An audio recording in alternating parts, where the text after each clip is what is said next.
Iran में Israeli और अमरीकी बमबारी का सिलसिला जारी। तेहरान में सुबह सवेरे ईरानी फौजी अकेडमी को निशाना बनाया गया। रिहायशी इलाकों और तेहरान यूनिवर्सिटी के करीब भी धमाके हुए। तेहरान के जुनूब मगरिब में वाक़ शहर परंद में 2 स्कूल भी मिसाइल हमलों की जद में आए। ईरानी मीडिया की रिपोर्ट के मुताबिक अमेरिका और इसराइल ने ईरान में 3603 मकामात को निशाना बनाया। 3090 रिहायशी इमारतों पर भी बमबारी की गई। 528 तिजारती और खिदमती मराकिज और 9 रेड क्रिसेंट के मराकिज भी मुतासिर हुए। ईरान में शहादतों की तादाद 1300 से तजावुज कर गई। ईरानी वजारत सेहत के मुताबिक मुख्तलिफ अस्पतालों में 2000 से ज्यादा जख्मी ज़ेर इलाज हैं। शहीद होने वालों में 198 खवातीन और 200 बच्चे शामिल हैं। अक़वाम मुत्तहिदा के इदारे यूनिसेफ का कहना है कि अब तक ईरान में 190 से ज्यादा और लेबनान में 7 बच्चे शहीद हो चुके हैं।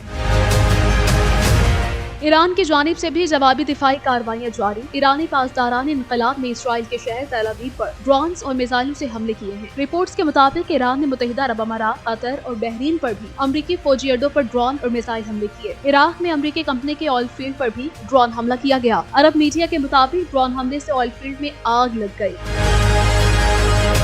ईरान ने अपना हुर्मुज़ में अमरीकी तैयारा बरदार जहाज इब्राहिम लिंकन को भी निशाना बनाया है। ईरानी पासदारान इनकलाब का कहना है कि हमलों से इब्राहिम लिंकन और फौजी बेड़ा पीछे हटने पर मजबूर हो गया।